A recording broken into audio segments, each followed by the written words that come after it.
The usage, you're only thinking that it may damage your life, that if you eat the fertilizer or pesticide, it damages your life.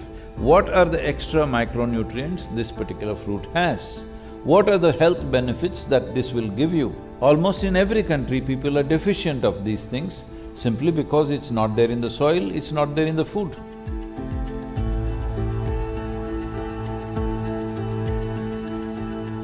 When the produce comes to the marketplace, right now, suppose if you go to the market, they say this apple is organic. What is the other apple? Is it inorganic? Is there such a thing?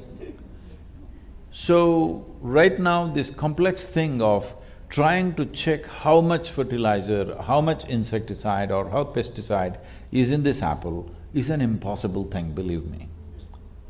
Because on which day you applied it? When it was flowering, did you apply it? After it became a small fruit, did you apply it? After it became a big fruit, did you apply it? What season did you apply it? Did it rain on that day? Was it sunlight that day? All these things will determine how much of it actually gets into the produce, not exactly the usage.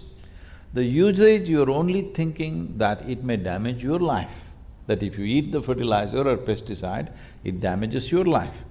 This is like you're concerned about the fruit, but you're not concerned about the root. The fundamental principle that there should be organic content in the soil, because that is the food for the microbial life. Without that, we are starving them. If we starve them, they will starve us one day. It's just a question of time.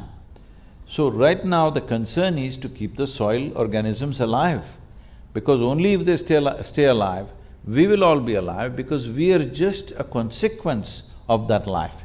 Even in terms of evolution, we are just a consequence of that.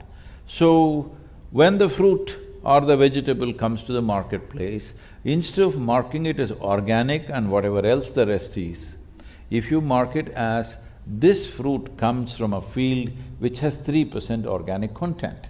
Now there is enough science to tell you, if the organic content in the soil is 3%, what are the extra micronutrients this particular fruit has? What are the health benefits that this will give you? What are the preventive things that will happen to you in terms of ill health? All this science is already there. Both physical and psychological health is very connected to the micronutrients we consume. Right now we've been through a pandemic.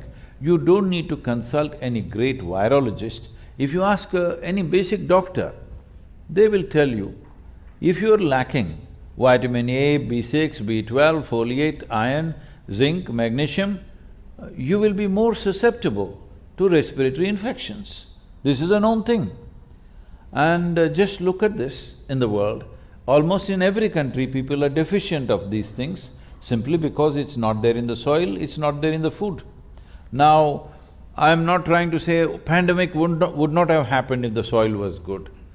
Definitely it would not have caused this much panic as it did if we were of a stronger constitution. And that stronger constitution is not one day's thing. It doesn't happen by going to the gym. It happens by eating the right kind of food and by being connected with the soil through the food and also otherwise. If that otherwise is not possible, say city-dwelling people, but at least the food should have that.